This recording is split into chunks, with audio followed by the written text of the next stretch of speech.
Boa tarde, então.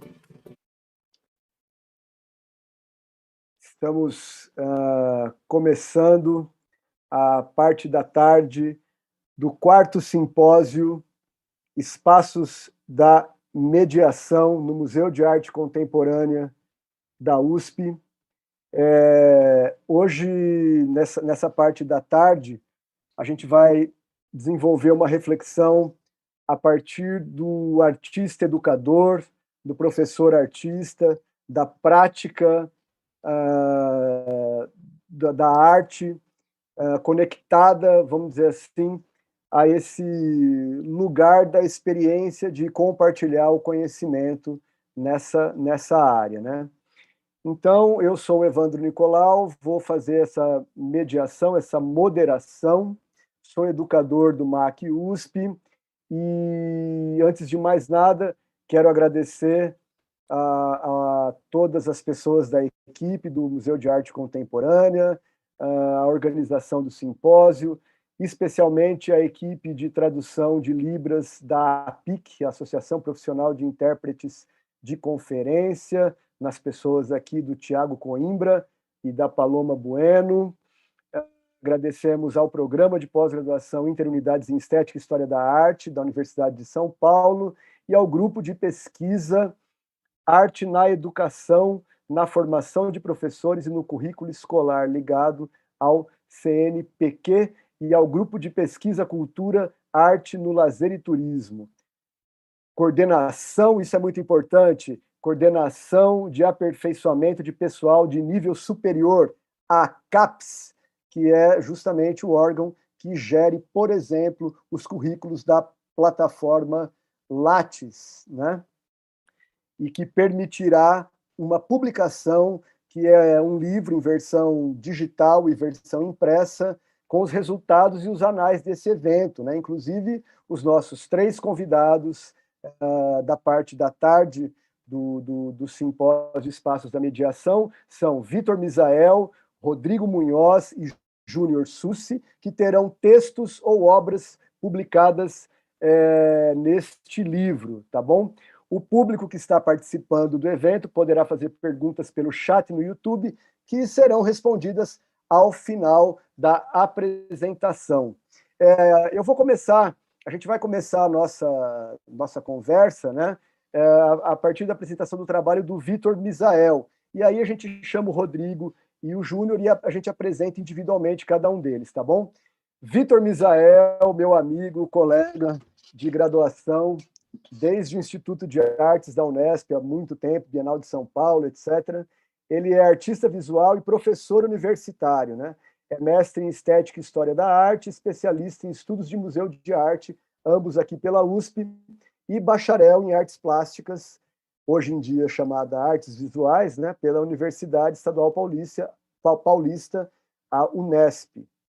Trabalha com desenho, brasilidade e patrimônio. Vitor, bem-vindo, e a palavra é sua. Obrigado, Evandro. Gente, é um prazer estar aqui. Obrigado a todos vocês, a todo mundo do museu por esse convite, especialmente na figura do Evandro e da professora Carmen. Realmente, para mim, é uma honra e um prazer estar aqui com vocês, especialmente porque, cara, quando você está no meio de gente que você admira, sabe, é de uma satisfação sem tamanho. E essa admiração eu quero deixar aqui dita de modo muito claro, que essa admiração tamanha que eu tenho pelo Evandro e pela Carmen, pessoas com quem eu tive o prazer de conviver Carmen como minha professora, Evandro como meu colega, e com pessoas que hoje eu tenho uma relação de amizade muito bonita. Então, é realmente um prazer imenso estar aqui com vocês, e ao lado de dois artistas maravilhosos, o Rodrigo e o Júnior, também artistas que eu admiro demais. Bom, o que eu pretendo é falar um pouquinho desse meu percurso como professor e dessa minha inserção dentro do circuito de arte, especialmente aqui em São Paulo, né? E de como esse meu percurso, ele retroalimenta essa minha ação em sala de aula e vice-versa. Bom, como o Evandro disse, eu sou formado em artes visuais, depois fui para o mestrado e para a especialização, mas desde a da época da graduação eu já lecionava. Eu comecei a lecionar muito cedo. Eu tinha 19 anos nas escolas técnicas do estado, aqui em São Paulo. Fiquei por volta de 10 anos dando aula no ensino médio e no ensino técnico, até que eu me desligo da ETEC, e desde 2006 que eu estou no ensino superior, né, e desde 2011 que eu me dedico, então, só ao ensino superior.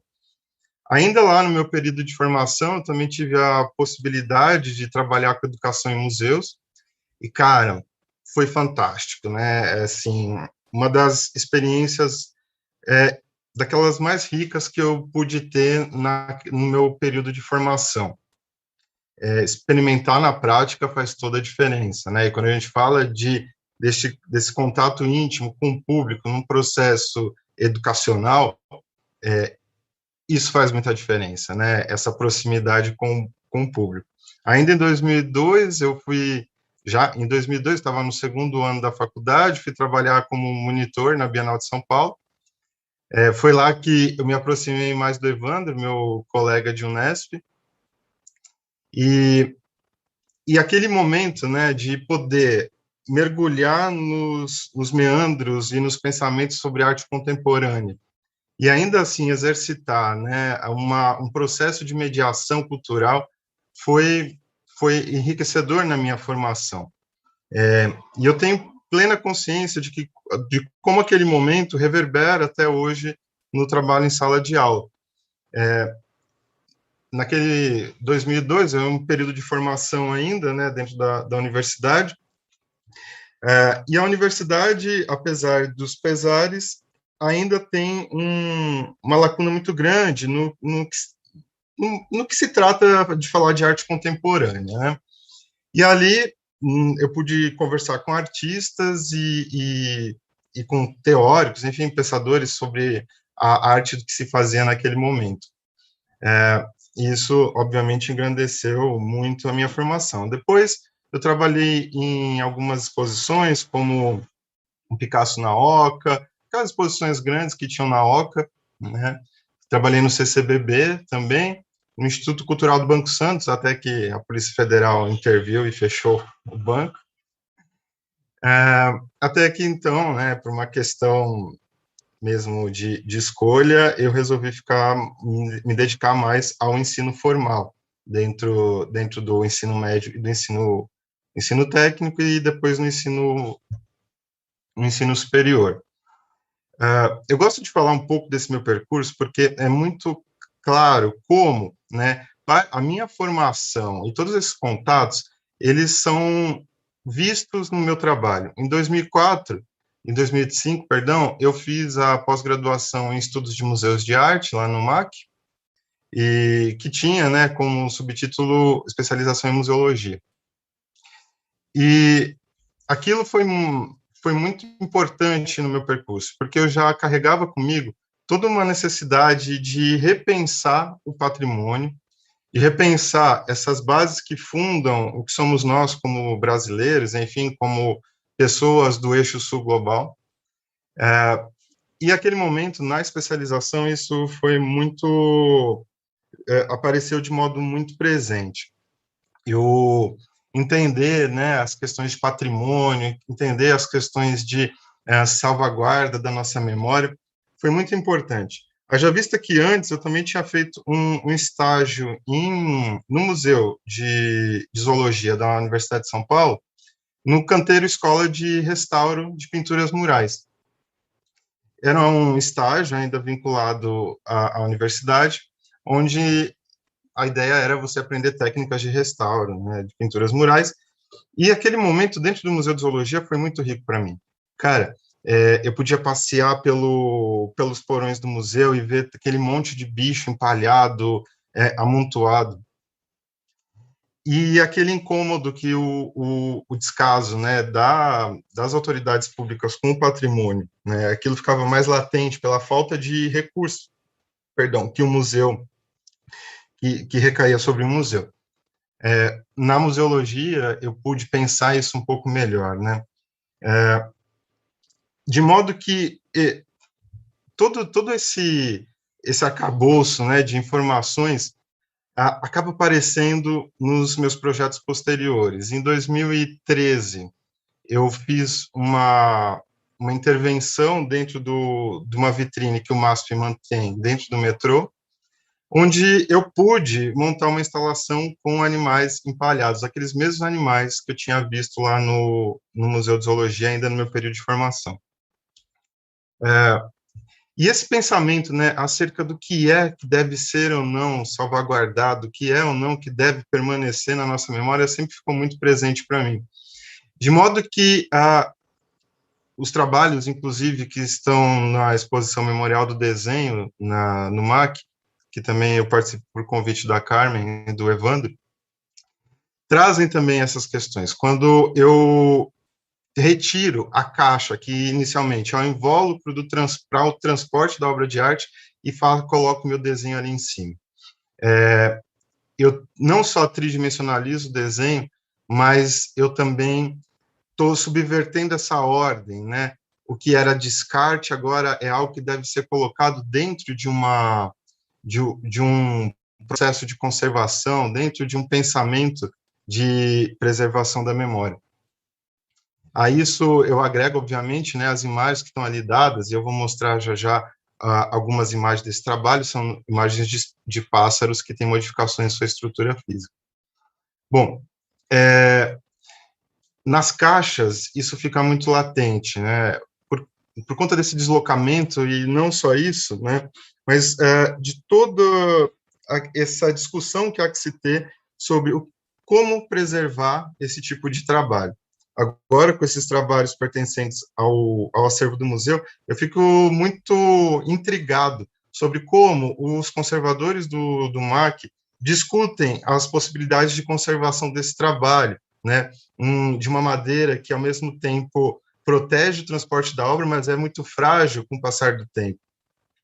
Enfim, fica até aí, Evandro, uma coisa que eu queria muito saber, como que essas discussões acontecem dentro do museu.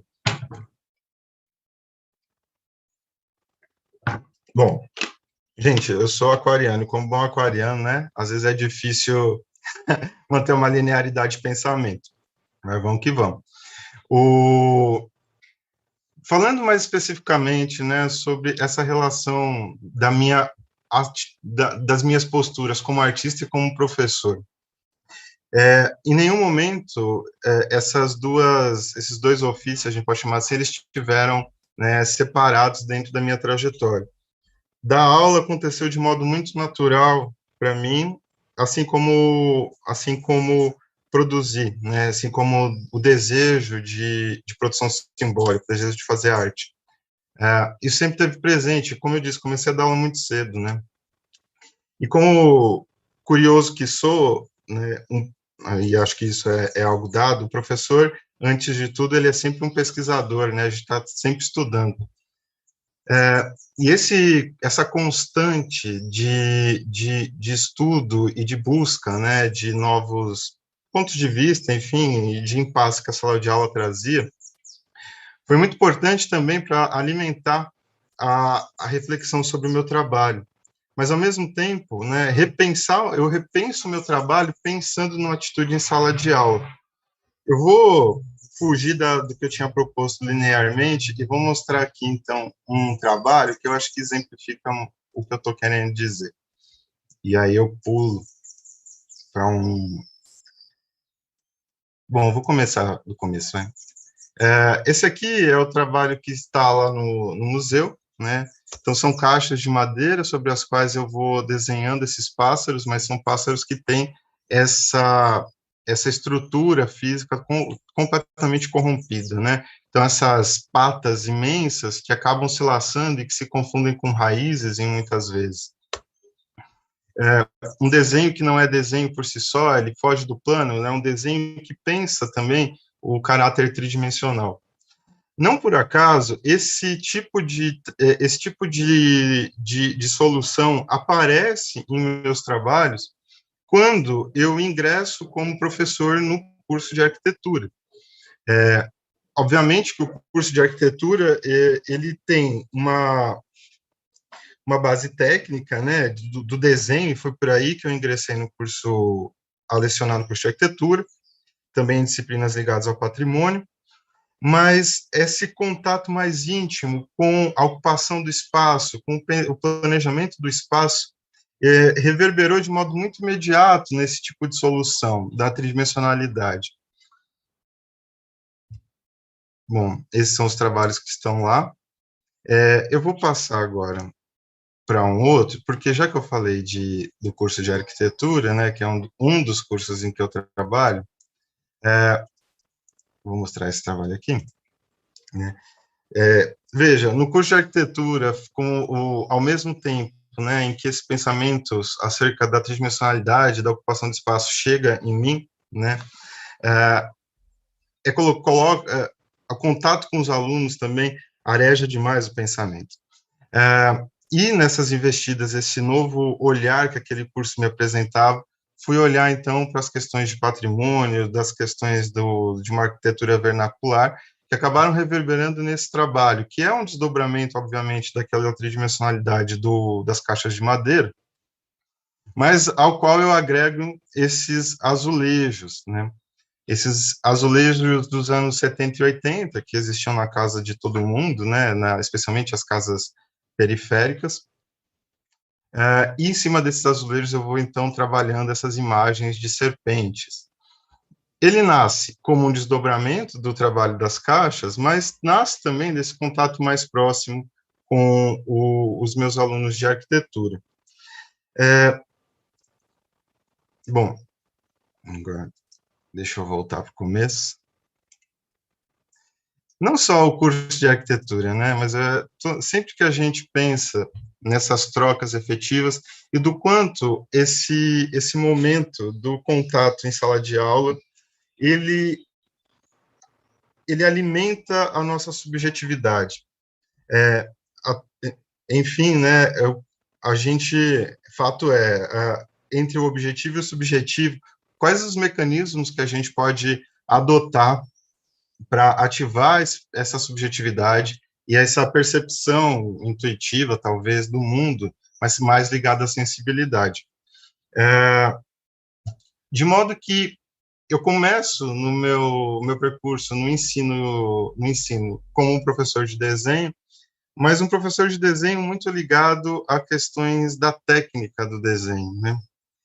E hoje ainda leciono disciplinas ligadas ao desenho, mas percebo como toda essa experiência me leva a requalificar essa minha postura do desenho em sala de aula.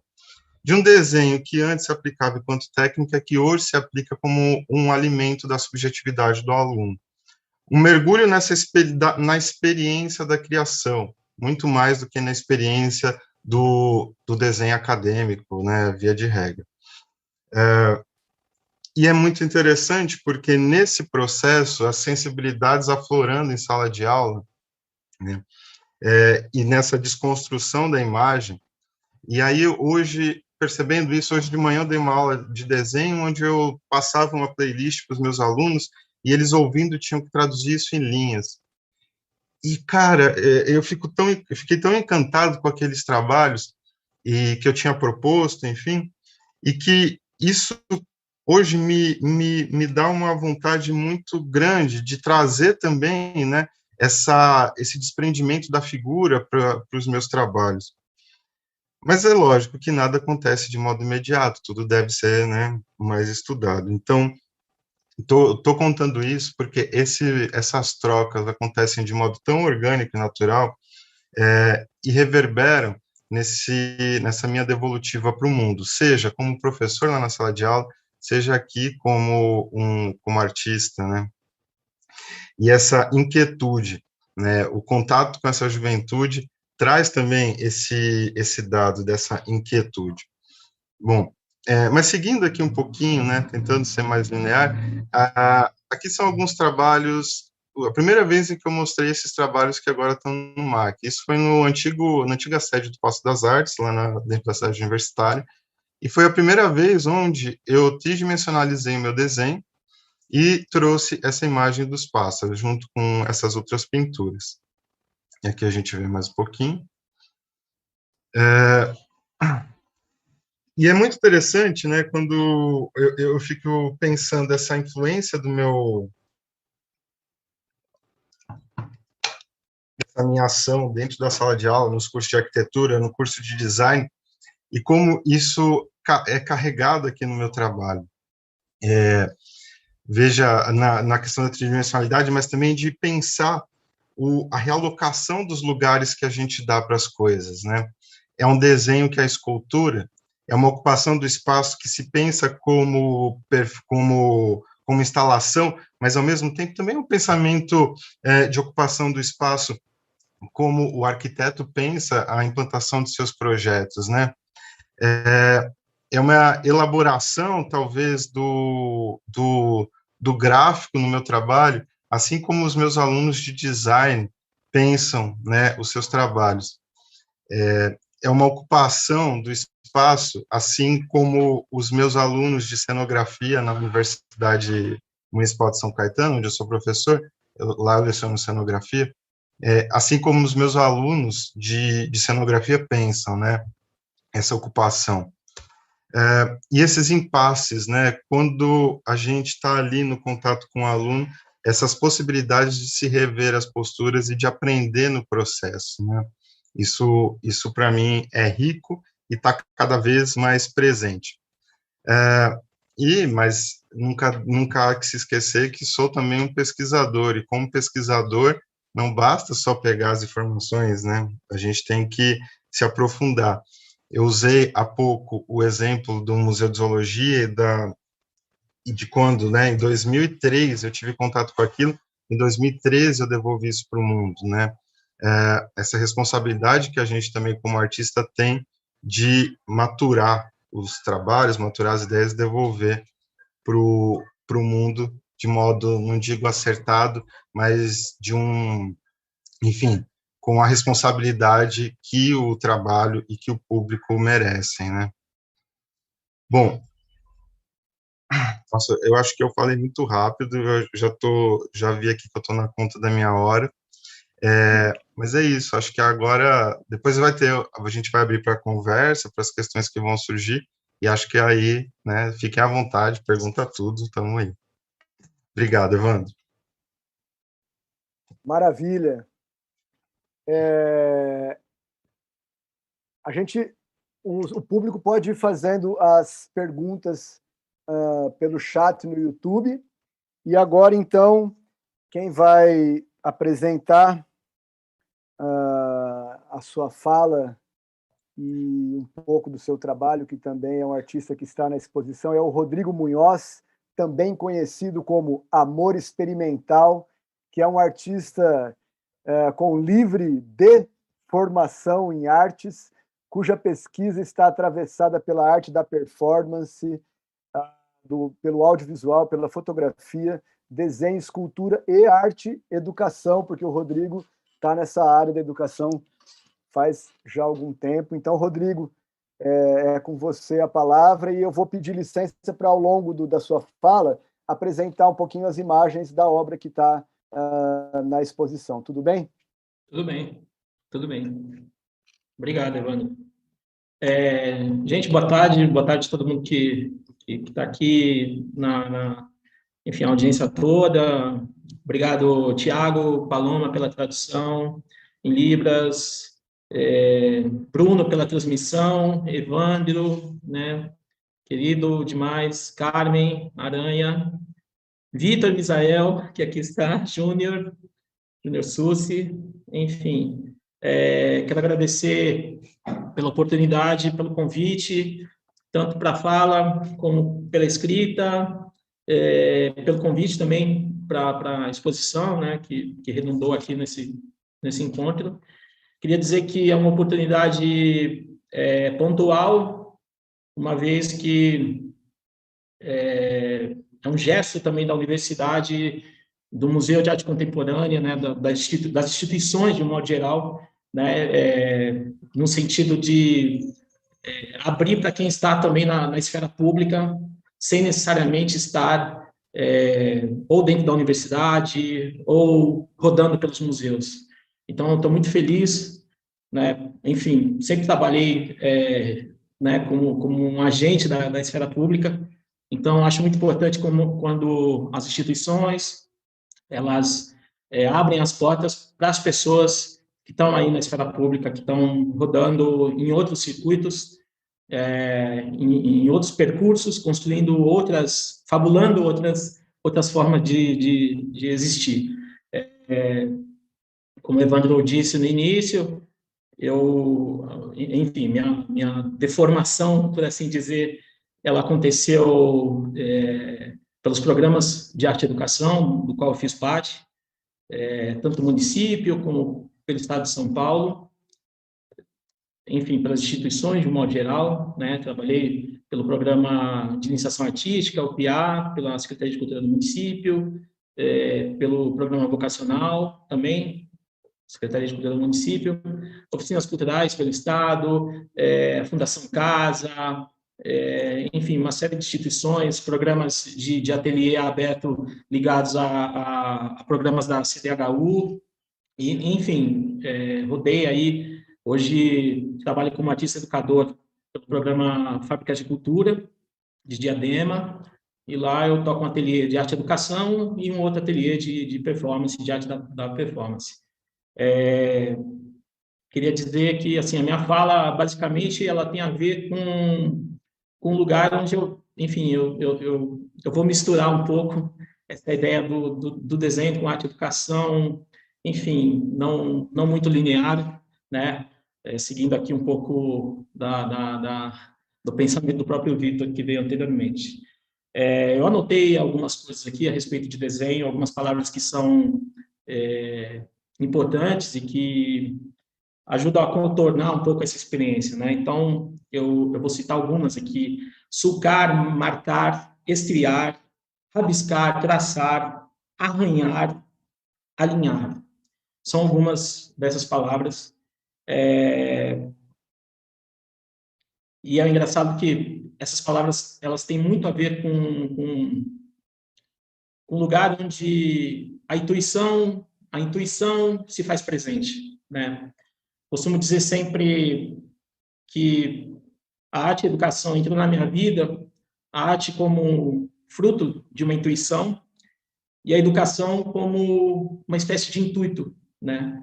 Uma espécie de caminho criado para conduzir o que seria a intuição, né? A intuição que está nesse recôndito, que está, enfim, nessa esfera mais da subjetividade, daquilo que é mais interno e por vezes misterioso, desconhecido. Acho que a intuição está muito atrelada ao desejo e me interessa muito as coisas que têm a ver com desejo e o desenho que se faz para se chegar, para se atingir aquilo que se conhece como desejo. Eu vejo o desenho e o exercício da arte e educação como uma prática da vida, do cotidiano.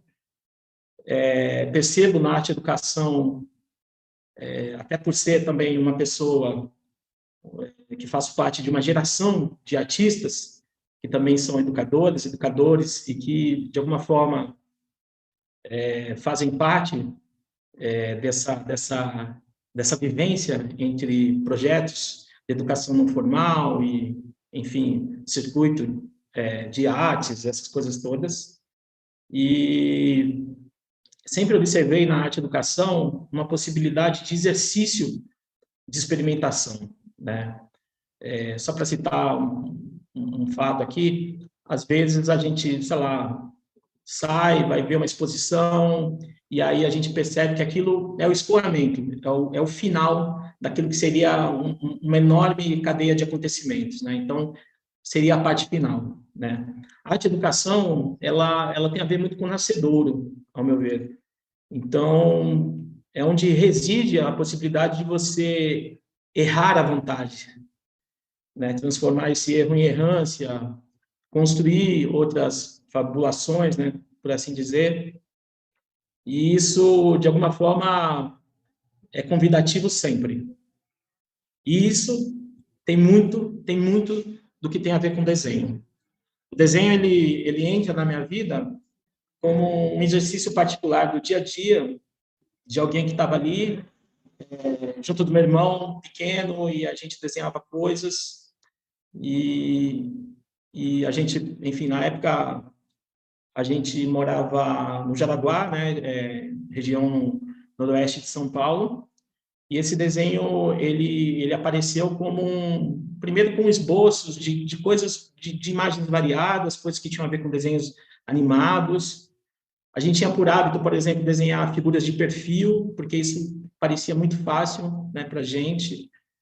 E a gente tinha uma brincadeira, um exercício de fabular uma imagem em que a gente desenhava uma figura que era bipartida, e de um lado ela era muito rica e do outro lado ela era muito pobre, né?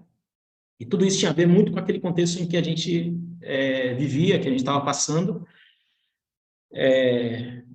O Jaraguá, para quem não conhece, né, depois de Pirituba, enfim, uma região periférica, e ali eu acredito que eu dei os meus primeiros passos junto com meu irmão e junto enfim, com as visualidades que eu tinha ao redor, e que culminaram depois com a vinda do picho, da pichação, né? A pichação, ela me deu um lugar de posicionamento no mundo, me deu um lugar de posicionamento no sentido de marcar uma existência, não tão passageira assim, ela me dava uma eternidade. Eu não estava preocupado naquele momento, enquanto pré-adolescente, se eu ia se eu ia me projetar, se eu ia ficar famoso com picho ou não. Me interessava a comunicação com os meus pares e, sobretudo, exercitar o desenho do picho, as formas de pichar em cadernos, e partilhar isso com outros colegas, com outros amigos. Muito bem. Esse picho, ele, durante alguns poucos anos, ele assim como o skate na época, né, o esporte de modo geral, ele me possibilitou, por exemplo, oferecer uma série de ações, de atividades, para que eu pudesse também preencher os meus dias, e que, por outras razões mais atreladas à problemática mais particular, é aquilo que, de alguma maneira ou de outra, fazia com que eu suplantasse certas condições no que diz respeito à vida, à família, à rua, né? Enfim, eu passava bastante tempo na rua, eu fazia muita coisa na rua, e o picho me deu um lugar na rua. Foi pelo picho que eu percebi que o desenho ele poderia me acompanhar por um longo período, por um longo espaço de tempo, e o picho, ele, de alguma maneira ou de outra, ele trouxe também uma coisa que está guardada ali na garatuja, né? Que às vezes é encarada como uma coisa, para quem, enfim, a garatuja é o tal do desenho de criança, né? É o desenho de quem pejorativamente às vezes encara como um desenho mais rude. Porém, a garatuja ela tem essa importância também de marcar, de sulcar, de rabiscar, né? Ela tem a ver com a desordem e, de alguma maneira, ela está para além daquela ideia de precisão, né? A minha luta inteira na vida foi dizer para as pessoas que o desenho está para além da precisão. O desenho ele pode ser uma desordem, porque ele começa de forma desordenada, né? Se a gente pensar que pelas sinapses, por todas as nossas elaborações mentais, a gente já começa a prospectar coisas, quer dizer, a gente já tem uma ideia, ainda que parcial, do que vem a ser o desenho. E esse desenho, ele ganha sua proporção, né, a sua outra vida, na medida em que a gente admite que ele está para além dessa coisa da precisão e que muitas vezes está ligado a um lugar de aferição, né, do tamanho que pode ter as coisas, né? É uma briga muito grande na vida você conseguir exacerbar o contorno das coisas. Então, acho que o desenho ele ajuda a borrar esses contornos e, de alguma maneira ou de outra, rabiscar aquilo que era traçado anteriormente como uma proporção menor para você poder exercitar aquilo que você tem de vida, né? Costumo pensar sempre que o desenho ele tem a ver com o alinhamento das coisas da vida. Ele está na vida. E, de igual maneira, a arte-educação também está na vida. Porque quando a gente participa dos projetos e dos processos artístico-pedagógicos, a gente, de alguma maneira ou de outra, participa de uma grande descoberta, de uma série de desconstruções em relações que aparecem, né, de aparições, de surgimentos que acontecem no momento em que você está com uma outra pessoa e que, de alguma maneira ou de outra, aquilo avança para além dos conteúdos, para além daquilo que se preveu ou que se previu anteriormente. E isso também tem a ver com o desenho, porque o desenho também, para além da intuição, tem a ver com essas possibilidades também de improviso e de não conformidade com o espaço que lhe é dado. Então, acho que ele é um exercício sempre que vai tensionar o tempo das coisas. E eu tenho para mim que o desenho só acaba realmente quando a gente morre. E a arte-educação também só acaba quando a gente morre. Se eu penso a arte-educação como um exercício de relação, eu posso dizer que, enquanto vivo, eu tenho ela enquanto aliada.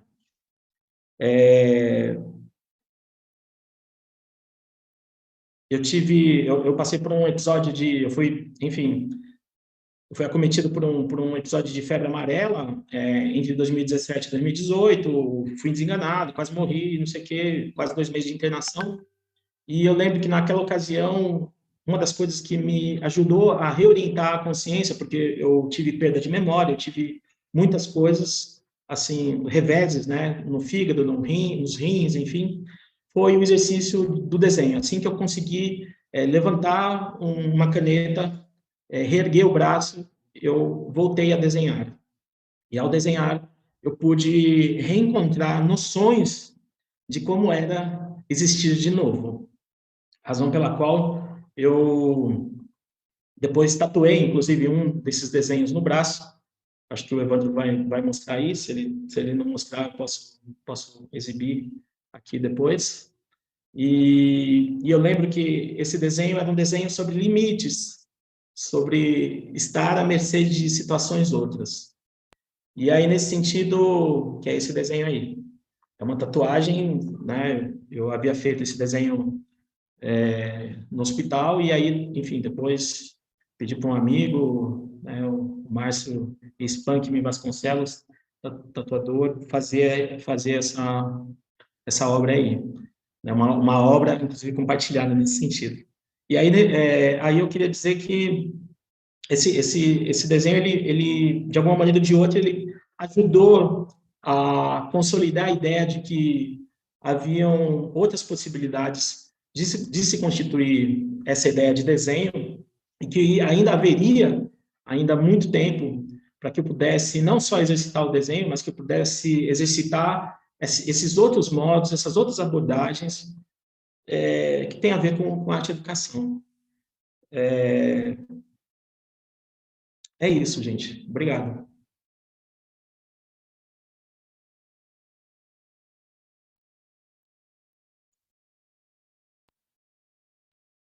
Rodrigo, brevemente, só ainda temos alguns minutinhos, só para passar a obra que está na exposição, pode ser? Pode ser, vamos lá. Então, 2 minutinhos aí para isso. Vou compartilhar aqui.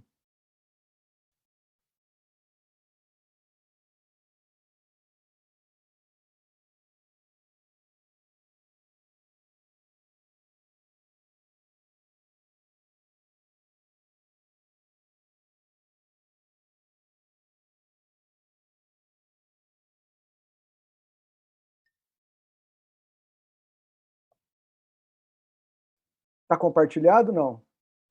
Ah, tá aqui. Ok. Tá aqui. Foi o dia da execução, né? Foi a última obra a ser feita para a exposição. Isso, exatamente. Feita nas escadarias.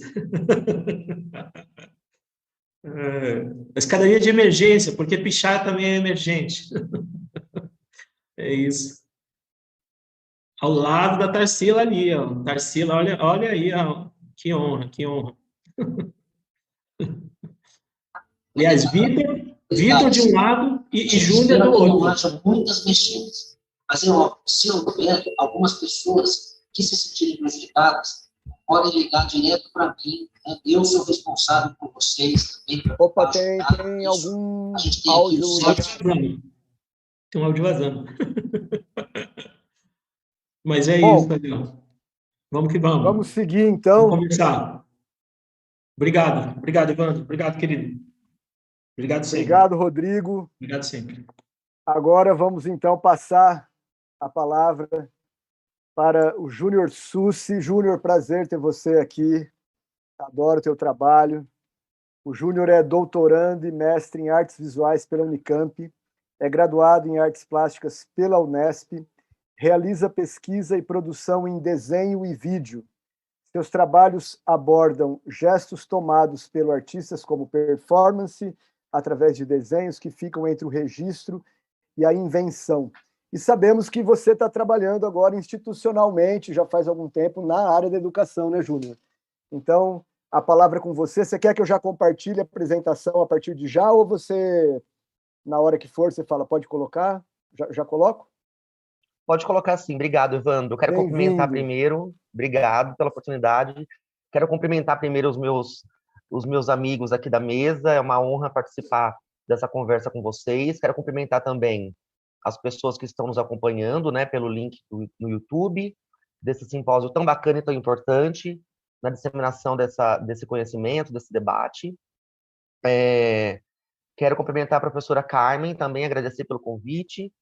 E o que eu quero trazer aqui em primeira instância, talvez seja falar um pouquinho sobre o processo criativo dos trabalhos que estão na exposição no Memorial do Desenho, no MAC USP, que nos reúne aqui, né? Que tem a presença desses dois artistas incríveis que estiveram falando até agora aqui conosco.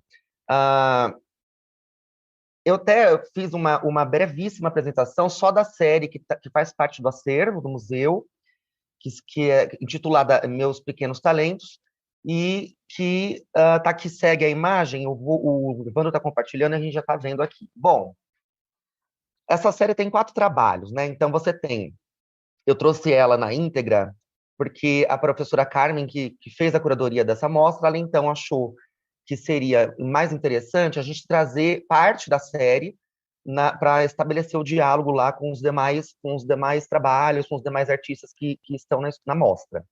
Eu vou pedir, Evandro, para você passar o próximo, que daí eu vou focar mais nele. Exatamente. Bom, uma que, assim, a carro-chefe, né, do trabalho é o desenho, é o grafite sobre o papel, especificamente, em pequeno formato, né?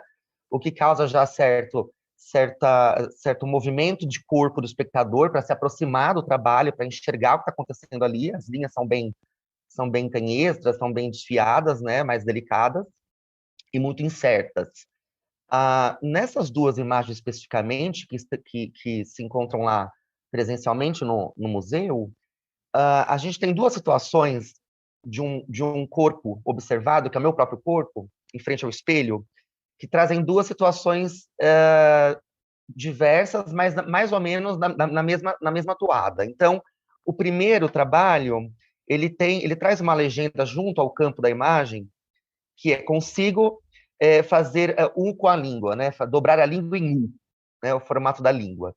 E o outro é consigo tocar a ponta do nariz com a língua, consigo colocar a ponta da língua no nariz. Então, assim, são coisas bem físicas, né?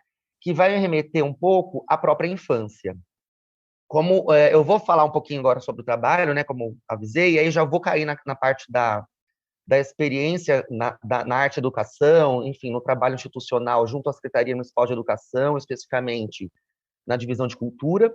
E bom, desde a graduação, né, desde o término da graduação, eu atuo como arte educador, mas especificamente para o público infantil e de adolescentes. Uma coisa que sempre me fascinou muito são os pequenos gestos que as pessoas fazem no dia a dia, né? E, claro, esse público também tem grande influência no meu processo de criação, né? Os comportamentos, né? As expressões faciais e manuais, etc. E também uma grande atração, uma grande admiração e pesquisa, desde a graduação até agora, eu estou finalizando o doutorado, na área do audiovisual, especificamente o cinema, né, a arte cinematográfica. Então, se a gente for pensar, o que me fascina de fato são os gestos humanos, seja no cotidiano, ali no que a gente chama de realidade, seja na ficção, né, através do cinema. E aí, como que funciona vamos pensar no assunto, na temática, enfim, do trabalho, do que ele sugere para a gente, né? O trabalho realizado, uma vez colocado ali para o público, sugere. Essa performatividade das ações, na realidade, ela é feita através, primeiro, né? Vamos pensar aí na origem do trabalho, no início do trabalho, na gênese, através de lembretes. Então, eu tenho um caderno que eu anoto alguns lembretes, que são tipo bilhetinhos para mim mesmo, de uma situação específica que talvez, e por muitas vezes, se insere no próprio trabalho, como é o caso daqui, né? Então, assim, consigo dobrar a língua em U? Qual foi o rascunho desse trabalho? Não há rascunho, eu não trabalho com rascunho, né? O meu rascunho são esses recados. Esse trabalho que está agora na tela, o Consigo Dobrar a Língua em U, o rascunho dele foi essa frase no meu caderno. Por quê? Porque na hora que eu ia realizar esse gesto com a língua, né, com a boca, com a face, através do desenho, traduzindo, então, via desenho, eu queria... a minha intenção é sempre fazer de uma vez só, um ato único. Então, eu refaço esse gesto que eu observo, que vejo as crianças fazendo, e por isso que elas provam uma para as outras as habilidades que elas têm com o corpo, né? Às vezes quase num tom de competição. Então, assim, olha o que eu sei fazer com minha mão, né? Eu consigo dividir os dedos em pares, tem pessoas que não têm essa facilidade, né? Ou dobrar a pontinha do dedo, como os outros trabalhos anteriores, e aí vem a história da língua. Eu acho que a grande importância dentro da minha pesquisa e da minha realização enquanto um artista, pensando assim, talvez seja exatamente essa tensão que eu guardo de um gesto, uma tensão de reproduzi-lo, ou talvez até de um gesto que talvez tenha um certo deboche, um tensionamento mesmo, que realizá-lo de uma vez só enquanto eu traduzo em desenho. Então, é por isso que eu descarto qualquer rascunho de imagem antes. Então, quando a gente vai pensar no processo artístico do artista, a gente vai olhar suas referências, suas colagens, os recortes, anotações, enfim, imagens, músicas, enfim, que constrói esse universo criativo do artista. Comigo tem poucos elementos visíveis, porque são mais anotações, não são anotações super elaboradas ou reflexivas, são situações mesmo de lembrete de que acontece. Língua no nariz, dedos separados, no caso específico dessa série. Agora, o que a gente traz aqui, eu acho que isso até conversa um pouco com o eixo central desse simpósio, né? É a questão da memória. Então, eu tenho sempre esse desenho que, apesar de presente, porque é uma auto-observação, é um desenho de observação em frente ao espelho, como se estivesse interpretando aquilo que eu anotei e que está tensionado em mim, apesar disso, é um desenho de memória, né? A memória perpassa por o trabalho, na medida que ele foi anotado, foi uma situação vista já e passou pelo meu corpo. Então, o meu corpo guarda a memória do gesto, seja por uma referência que eu tive enquanto infância, né, dessa brincadeira que eu coloco aqui, seja na memória que eu tenho guardando isso vendo de outras pessoas, como bem disse. Sendo assim, o meu trabalho, acho que ele tem um aspecto da memória, né, que passa pelo corpo e passa pelo traço muito primordial. E essa memória, por vezes, ela é um pouco ficcional também, ela é um pouco inventada. É por isso que, quando o Evandro faz aí a minha apresentação, ele menciona até esse desenho que que transita entre o registro e a ficção, na medida que eu estou me vendo no espelho, estou dobrando a língua em U, eu consigo fazer, eu tenho esse talento, ao mesmo tempo, é um segredo que eu estou revelando aqui agora, e aí pode até perder a graça, mas estamos aqui. Esse outro desenho, o último, né, da língua na ponta do nariz, eu não consigo fazer, então é uma invenção. Então, apesar da... Se fosse a fotografia, enfim, podia fazer uma montagem ali, editar a imagem, o desenho eu consigo mentir um pouco mais ainda, né? Até porque todos têm essa mesma característica.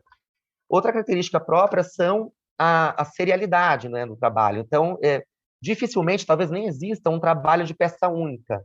Então, tem sempre uma sequência, como frames numa narrativa cinematográfica, que a gente percebe pequenas variações de uma mesma situação, pequenas variações de um mesmo gesto, talvez para reforçar a ironia colocada, o deboche, enfim, a memória vivida, sentida e transposta ao papel.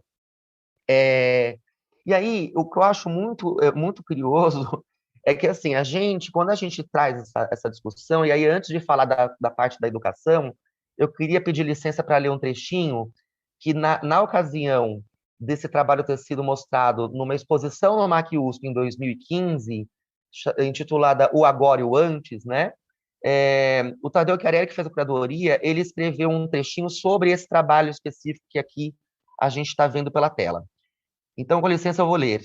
As obras de Sucy apresentam o artista dessa segunda década do século XXI como um indivíduo destituído de qualquer atributo que o qualifique acima de sua condição humana.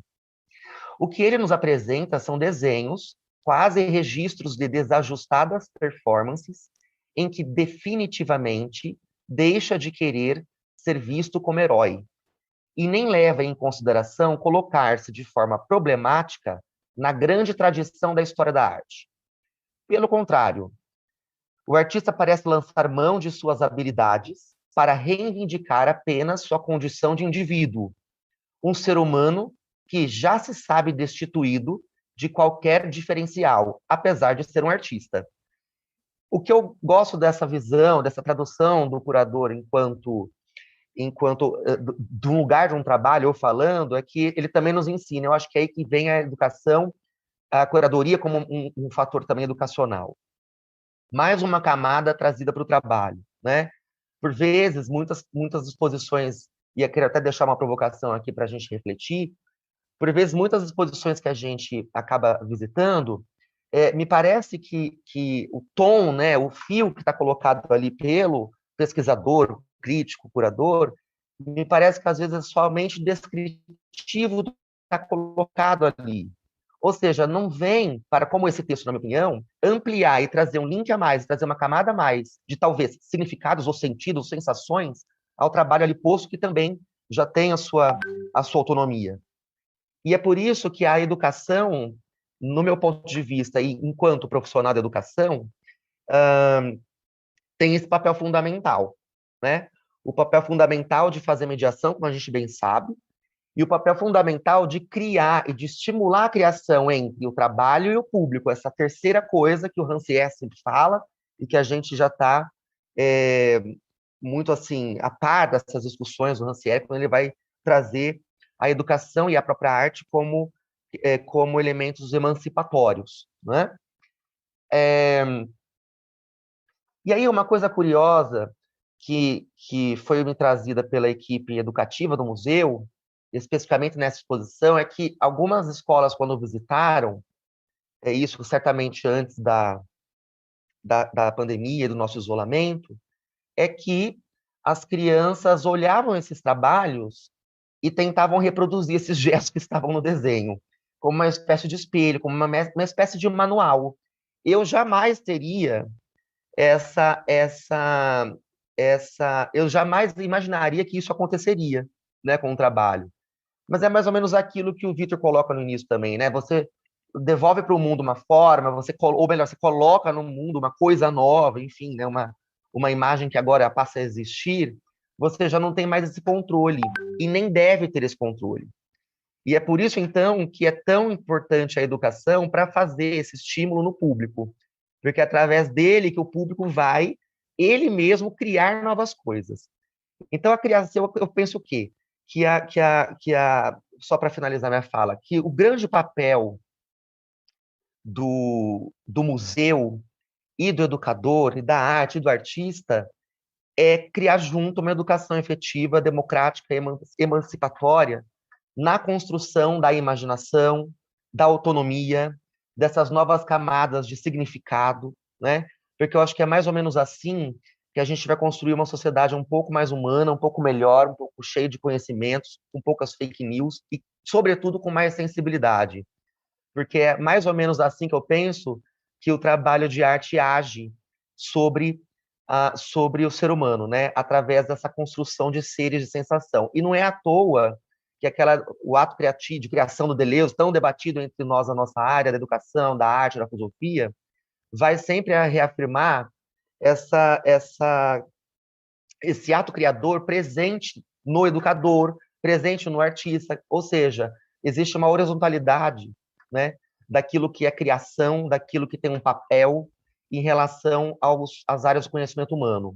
É uma pena que o tempo já acabou, aguardo possíveis questões para a gente continuar a conversa entre nós três. Muito obrigado. Maravilha. Acho que vocês podem ligar a câmera, né? A gente está cumprindo britanicamente aqui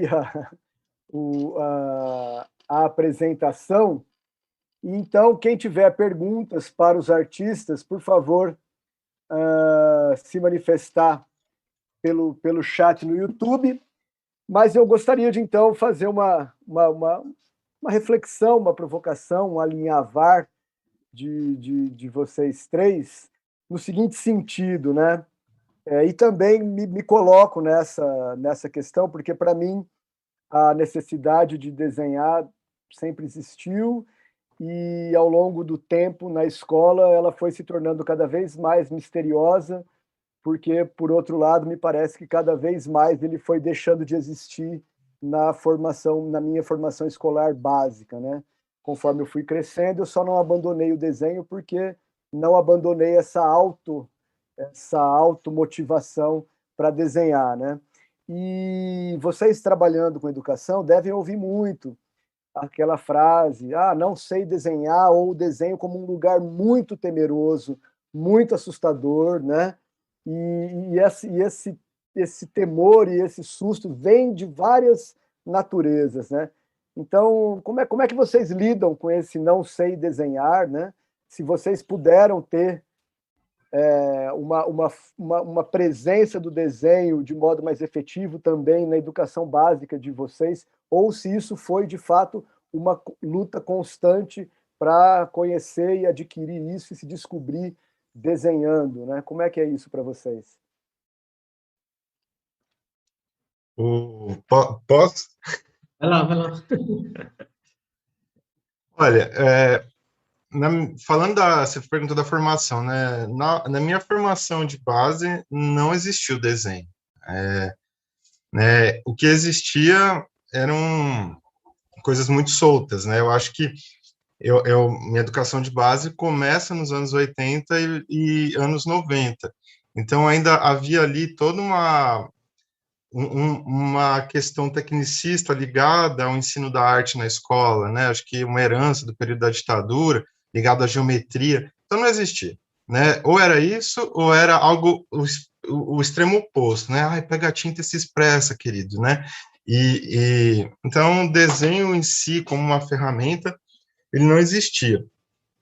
E aí eu fui me formar em desenho em cursos, em escolas de cursos livres, foi aí que eu tomei o contato, até o momento que eu entrei no curso técnico, e ali sim começou a sistematizar, né, e depois na graduação. Falando sobre o ensino do desenho na sala de aula, eu comecei dando aula de desenho, né, e é uma aula que eu dou até hoje. E acho que, dado quase 20 anos, que eu estou em sala de aula, estou cada vez mais convencido que o que a gente pode levar ao aluno são pequenas experiências, né? Então, pequenas experiências que a princípio, né, elas se resolvem através de um desenho, mas que fomentem um pensamento que vá além, né? Então, essa questão da autopercepção, essa questão da nutrição da própria subjetividade. Então, é isso, assim, eu me vejo há 20 anos dando uma aula de desenho extremamente técnica, ligado àquele desenho acadêmico, sabe, naturalista, representacional, e hoje eu percebo que, cara, não é assim, não, assim, o que eu posso fazer pelo aluno e por mim, né, é propor experiências que sejam agradáveis, que sejam divertidas, e é isso, a gente também está num momento em que a informação está completamente disponível. Então, se o cara quer uma aula de desenho técnico, ele vai no YouTube e vai ter. Só que o YouTube não vai ter aquela relação empática de provocação da subjetividade que a gente só tem na relação aluno-professor, né?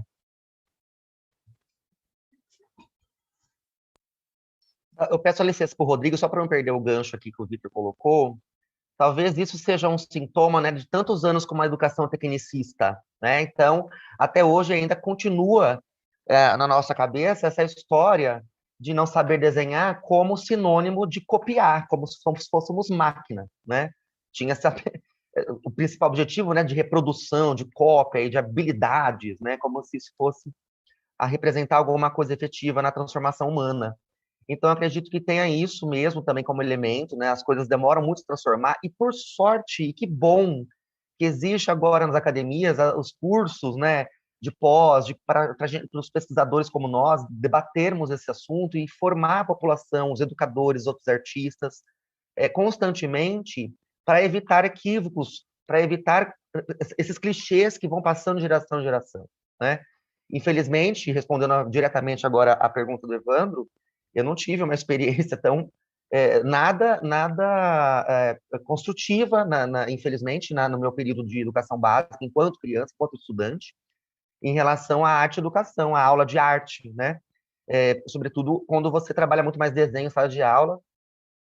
Mas eu sempre pensava essas histórias das pessoas utilizar a palavra desenho com outro significado, né? Assim, desenhe um plano para mim, né? Tal. E eu achava engraçado, porque a gente sempre traça desenhos mentais quando a gente entra numa sala de aula também, para saber que percurso você vai seguir para poder sentar naquela cadeira, e, enfim. Então, a gente vive o tempo todo desenhando com a cabeça, com o corpo, o gesto.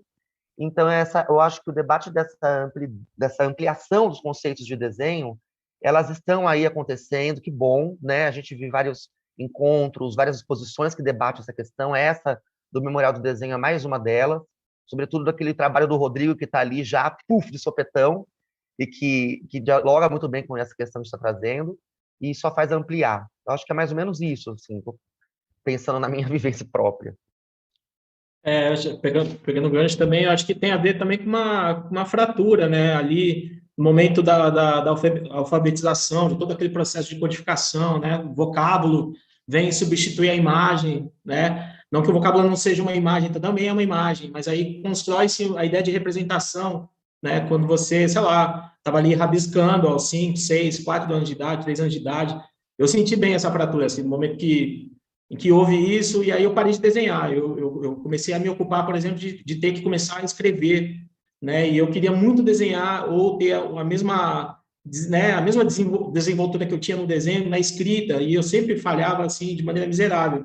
Então, eu percebo que, mesmo no ensino fundamental, por exemplo, professores traziam justamente essa herança, assim, ainda esse legado, assim, que é uma coisa, assim, cartesiana mesmo, sabe? Anterior, assim, né? Essa coisa nem geometria, o geometrismo, né? Um geometrismo. E aí, assim, tudo pela reta, tudo com régua, tudo com... E aí nada solto, teu corpo não ficava solto, você não conseguia desenhar, né? E aí a impressão que dava era que você deveria trabalhar para as próteses, né? No caso, né? A gente tem as nossas próteses aqui de desenho. Você tinha que trabalhar para as próteses e não o contrário, né? E não operar pela perspectiva do corpo, né? De maneira mais ampla e performática, né? Sei lá, tem um dado engraçado, por exemplo, quando terminava a prova, eu lembro que as pessoas que terminavam a prova mais cedo, os professores falavam assim, ó, seguinte, faz um desenho atrás, quem quiser, quem terminou, faz um desenho atrás. Esse desenho nunca era conferido. Veja bem, esse desenho nunca era conferido. Então, ninguém se importava com esse desenho. Esse desenho era uma tremenda de uma porcaria para preencher um tempo. Isso não é legal, né? O desenho ele tem que ser levado a sério nesse sentido, né? Ele é uma expressão que fundamenta coisas, né? Então, acho que é isso. Rodrigo, só quero fazer um comentário em relação à sua fala. Não à toa também que existia o caderninho de caligrafia, quer dizer, o desenho da letra também era mecanizado, né? Não contente o tamanho da letrinha A, o tamanho da letra não sei o quê, não contente até o movimento de como você tem que fazer aquela letra, né? A letra cursiva, né? A letra de mão. Não, a letra A começa primeiro desse cabelinho aqui, depois termina lá, não pode fazer o contrário. E aí é um pesadelo porque não faz sentido nenhum, porque nenhum de nós temos a mesma letra que nós tínhamos há 10 anos atrás. Imagina quando era criança. Nosso corpo muda e nosso desenho muda com o nosso corpo, porque o desenho passa para o nosso corpo, né? Então, ainda bem que tem agora esse esclarecimento e os educadores fazem formação constantemente. Nos espaços mais centrais, como São Paulo, etc., ainda imagina isso Brasil afora. Havia uma... Eu fui alfabetizado numa cartilha chamada Caminho Suave. Existe até hoje essa cartilha, enfim. Agradecer a todo mundo que está comentando, muitos comentários no chat. A Andréa Amaral, do Educativo do MAC, está aqui recordando o Júnior, que ela fez o trabalho com as famílias, é esse trabalho que foi desenvolvido, em que eles testavam e demonstravam os talentos, né, adultos e as crianças, né? Olha só, tem o Rodrigo Pinheiro está perguntando o seguinte: quais são as relações para o Munhoz? Quais são as relações suas ou da arte contemporânea e também da arte abstrata ao relacionar desenho e performance? Acho que o Júnior também pode comentar isso, que o Júnior também faz performance, né? As relações, então, da arte contemporânea e da arte abstrata. Quais são as relações do desenho com a performance? Não, eu escutando o Júnior agora é muito isso, com certeza. O corpo tá ali, né? Acho que a gente tem tem essas coisas que são mentais, o desenho está mentalizado, né? Uma primeira, vamos dizer assim, uma pré-existência desse desenho. E aí, quando ele se manifesta, eu penso sempre que ele se manifesta pela extremidade, né? Então, não importa se você vai desenhar com a cabeça, com a ponta dos dedos dos pés ou das mãos, né? E para isso, enfim, a gente vai construir as próteses, que são os lápis, que são as canetas, ou que são extensores, né? Para quem gosta de trabalhar de maneira mais expandida, com desenhos expandidos. Mas eu acho que, de alguma maneira ou de outra, quando você exercita o desenho partindo de um pressuposto que não existe um espaço pré-definido, que a mesma elucubração que está aqui expandida, ela pode também ser manifesta, logo o corpo também vai atrás, né? Ou vai junto, né? Melhor dizendo. Então, acho que tem muito disso, muito a ver com performance, muito a ver com a abstração, porque eu acho que ele joga, como eu disse na fala anterior, acho que ele joga com aquilo que está na intuição, né? E que vai ganhar, enfim, vai ganhar outros cenários, outras possibilidades, né? Vai contornar as massas, vai contornar o que a gente vê, né? Enfim, vai pontuar, né, o que é cada coisa, cada camada de materialidade que a gente observa, né? Então, é isso. E não à toa, por isso que está muito para além de qualquer instrumento de aferição, de qualquer ideia de precisão, né? Acho que tem uma desordem mesmo, sabe? Uma coisa que está num outro lugar que não é o esperado, né? Não esperar, não ter esperança que o desenho vá ser determinada coisa. O desenho já é, né? Eu acho que eu vou também responder que o Evandro comentou, porque tem essa coisa da performatividade, respondendo ao Rodrigo do chat, né? É engraçado porque desde daquele clássico texto da Rosalind Krauss, que fala sobre a escultura ampliada, enfim, a gente ainda, desde os anos 70, discutindo isso, ainda tem essa categorização das linguagens, né? Onde começa e termina o que é desenho, onde começa e termina o que é pintura, onde começa e termina o que é performance.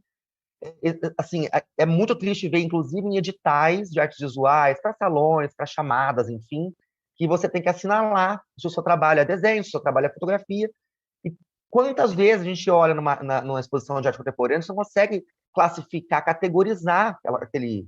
O próprio Vitor traz isso para o trabalho dele, nessa exposição, inclusive. Então, assim, é isso, né? Tem essa expansão que anda sendo sempre em discussão, mas parece que ainda não pegou o jeito, assim, sempre tem essas nuances conservadoras nesse sentido, em todos, inclusive, dentro da própria cultura, né, da própria educação e arte e educação. No meu caso, essa performatividade está em reproduzir um gesto.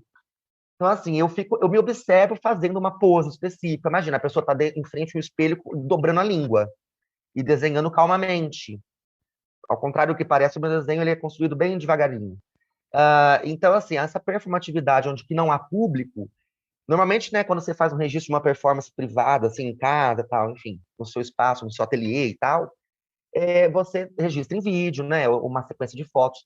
Agora, em desenho, é um tipo de registro que você inventa também, por isso que fica esse mistério, né?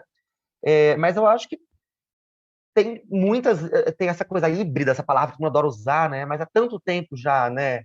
Artistas que desenham com os próprios corpos, artistas que... A Rebecca Horn, aquele trabalho maravilhoso, que ela amplia, né, os seus braços, os dedos, riscando as paredes de um quarto, ocupando o quarto inteiro, através de extensões que ela mesma aplica no seu próprio corpo. Então, a gente tem inúmeros exemplos de artistas que mesclam essas duas manifestações aí, gráficas e performáticas, etc., desde ali, anos 60 para cá, né? Então, acho que é mais ou menos isso. Se me permite, eu acho que... E só queria te lembrar uma coisa, Vitor, você não chegou a citar o trabalho que virá para publicação na sua apresentação, né? Que são desenhos, né? Você não veio com texto, né? Só para não deixar você esquecer disso. Tá, depois se tiver um tempinho eu mostro, porque essa foi uma coisa bem legal também desse seminário, né? Poder romper com essa hegemonia do textual. E aí o artigo que eu mandei para publicação é uma série de 7 desenhos, mas se der tempo no final eu mostro. Mas eu queria aproveitar o gancho dos meus colegas. Veja, eu acredito que não existe desenho fora da performance, né? O corpo participa, né? Engraçado, e eu falei isso hoje de manhã para os meus alunos, saca? Quando eu mudo o gesto do meu braço, quando eu coloco um papel em cima e eu sou obrigado a me colocar na ponta dos dedos, meu corpo, essa performance do meu corpo, ela é fundamental para a compreensão do ato de desenhar e num processo de sala de aula, né, para a sedimentação desse conteúdo e para o registro, né, dessa experiência para além da sala de aula. E tem um outro ponto também que eu sou levado sempre a pensar. A gente vive um momento da disponibilidade da informação. Então, chega para nós por todas as vias, e a gente que tem uma formação, né, dentro da academia, né, a gente estudou escultura, performance, instalação, seja praticando, seja conhecendo, através da história da arte mesmo, né? E tudo está aí disponível.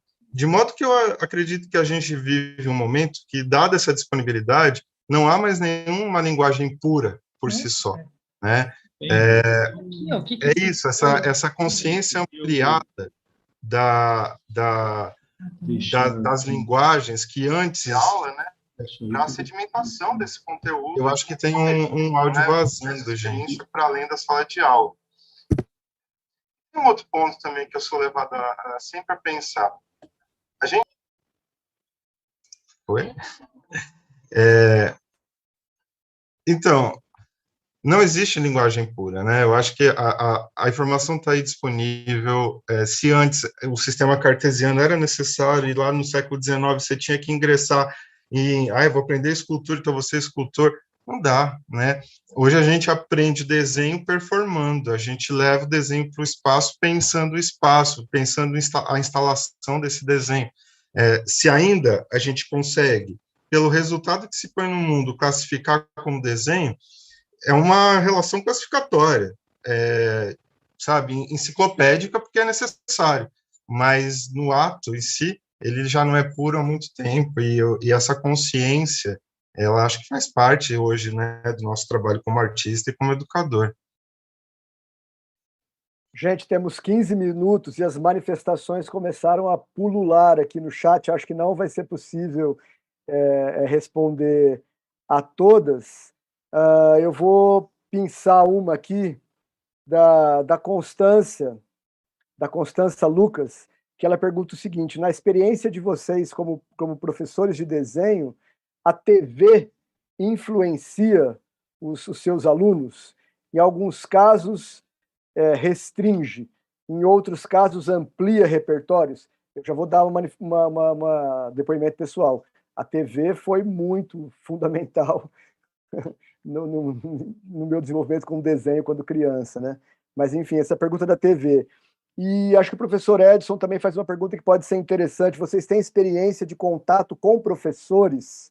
Ou seja, vocês multiplicam esse conteúdo para outras pessoas que irão multiplicar também? Enfim, vamos tentar juntar essas duas aí para a gente ter tempo ainda para uma última reflexão. Faltam aí 14 minutos. Olha, Evandro, aí eu tomei à frente, né? Desculpa, gente. Vai Acho que indo, eu tô vamos seguir ansioso. a ordem. Cara, assim, a televisão na formação nossa, né? Eu acho que a gente tem idade próxima, anos 80 era isso, era onde chegava, né? Eu acho que eu morava na periferia, então não tinha prática de visitar museu, mas ver o desenho animado, por exemplo, foi muito importante, né, para esse desejo de construir desenho, os quadrinhos e tal. Mas trazendo para o mundo de hoje, mais do que a televisão, é a internet, né? É a rede. Os meninos, eu vejo meus alunos de 17, 18, até os mais velhos, de 30 anos, eles não assistem TV, é online, né? Então, o que eles conhecem com desenho, como desenho, né? Quando chegam na universidade, por exemplo, é muito dado desse mundo da rede e do que se apresenta. E aí, cara, né, são tantas possibilidades, do mangá ao desenho animado, ao quadrinho, enfim, ao cartunesco, até as questões de arte. Então, se antes era muito direcionado e a gente conseguia, né, perceber uma influência clara, hoje em dia eu não consigo mapear essa influência tão clara de um meio de comunicação na construção do desenho. Porém, eu acho isso extremamente saudável, sabe? Eu já sou tiozinho, vou fazer 40, cara. Então, é bom que os alunos me tragam isso, sabe? Eu me renovo, eu me reciclo, eu aprendo coisas novas, né? Então, eu me situo também no dia de hoje, né? Então, eu não acho ruim. O que eu acho ruim, às vezes, é a falta da escola em mostrar ou aproximar o aluno, sim, de manifestações criativas e manifestações culturais e manifestações artísticas, né? A rede, ela é guiada pelo mercado, né? Agora, cabe à escola aproveitar esse tipo de disponibilidade e levar ao aluno conteúdo de qualidade, né? E tá aí o grande desafio, eu acho, para a gente, né? Eu vejo nesse período de pandemia, o grande desafio foi conseguir dar aula online. E, cara, como é que eu dei aula de desenho online? Foi o máximo, foi muito legal. Então, acho que é meio por aí. Não sei se respondi, mas coloquei um pouquinho do que pensa.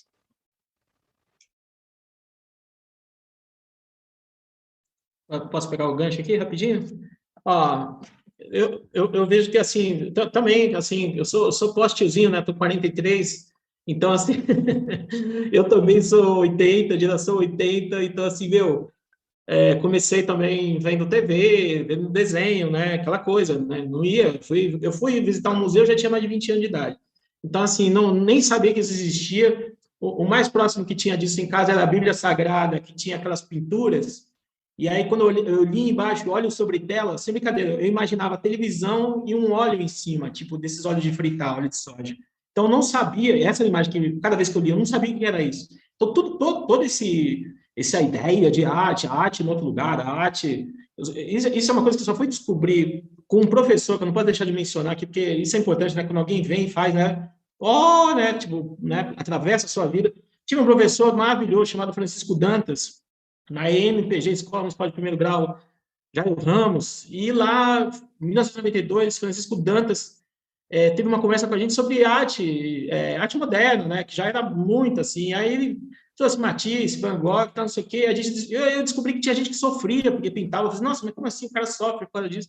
Então, assim, tem coisas que a gente vai descobrir e que são impulsos. Eu acho que tudo que chega é impulso, né? O desenho, a pintura, tal e tudo mais, mas isso provoca, de alguma maneira ou de outra, algum tipo de atravessamento naquilo que a gente faz. Então, não dá para descartar, não dá para dizer assim, nossa, isso amplia ou isso reduz. Né? Isso convive, né? Isso convive com as nossas contradições. Né? Hora a gente vai dizer, não quero, tá muito, hora, né? Pouco, tal e tudo mais. Então, acho que tem isso. E só respondendo também ao Edson, eu procuro fazer isso justamente nos projetos por onde eu trabalho agora mesmo, pela Fábrica de Cultura de Diadema, né? Eu tenho um ateliê de arte e educação, então eu procuro trocar essas impressões, né, sobre esses modos, sobre essas abordagens, tal. E o desenho, sem sombra de dúvida, também atravessa isso, né? Então, acho que é isso, gente. Vou fechar aqui também para correr no tempo. Esse povo se chamando de tiozinho, meu Deus, com 30 e poucos anos, o povo, millennial, gente, não é tiozinho mais, é cringe. Bom, Querido, os meninos chegam na sala de aula, eles nasceram nos anos 2000, que é isso? bom, eu acho que respondendo à questão da Constança e do professor Edson, acho que dá para amarrar rapidinho numa questão só. Eu acredito assim, Constança, nada não tem influência sobre o ser humano, inclusive numa criança em formação, né, em desenvolvimento. Então, não é a TV, a obra de arte, o livro sagrado, a família, o vizinho, a religião. É tudo. Tudo vai influenciar e vai abrir ou fechar repertórios, vai ampliar ou vai reduzir, vai extrapolar ou vai limitar. E aí, como que a gente tem controle sobre isso? Com a mediação, com a educação. A escola pega qualquer objeto, estimulador, influenciador, enfim, para tratar daquilo. Como? Sob outras perspectivas, criando um senso crítico sobre aquilo que talvez não seja de boa qualidade. Não é só jogar Deus dará. E é por isso que a gente está nesse debate de educador, é para isso, né?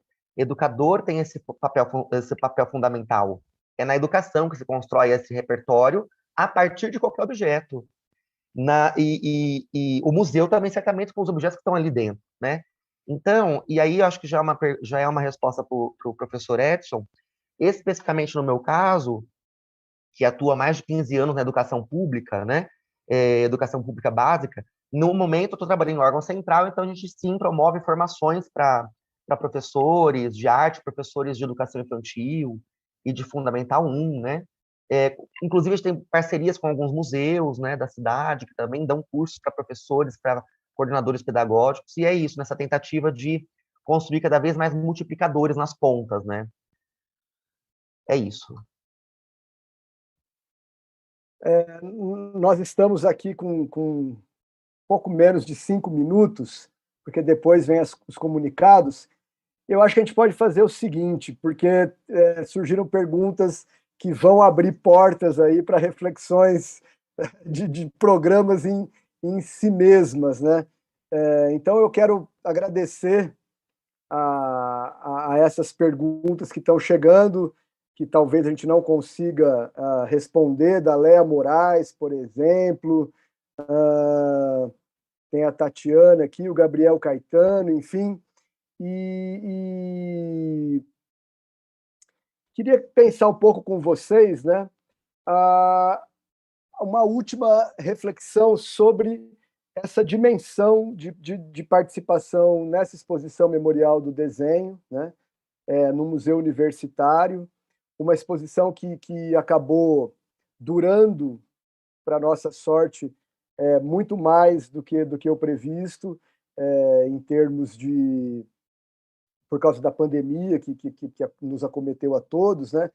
E vocês devem ter tido algumas experiências de trazer estudantes, conhecidos, enfim, comentar um pouquinho da experiência dessa repercussão da exposição, já se despedindo com uma fala aí de despedida do nosso público, e eu já agradecendo imensamente, Vitor, Rodrigo, Júnior, um prazer, uma honra.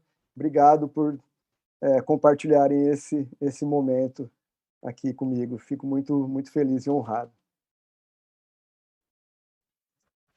Vai na ordem? Vai na ordem. Bom, cara, olha, participar dessa exposição é coisa linda demais, né? Primeiro pelo recorte que você e a Carmen deram para aquilo. Puta merda, que coisa linda. Eu acho que vocês são pensadores dos dias de hoje, mas nunca esquecendo da nossa memória. Então, tá lindo o recorte, tá linda a proposta. E, cara, ver meu trabalho do lado de todos aqueles, né, do Flávio de Carvalho, da Tarsila, do Rodrigo, do Júnior, porra, é uma satisfação tremenda, né? Você tá ali junto de gente que você admira muito, que, porra, para deixar o coração quentinho. Eu sou muito grato. Eu não consegui ainda levar meus alunos, porque logo veio pandemia, mas vamos ver se ainda esse ano eu quero levar eles lá para ver tudo de pertinho. E obrigado, viu, por esse convite. Foi tão bom estar aqui com vocês hoje.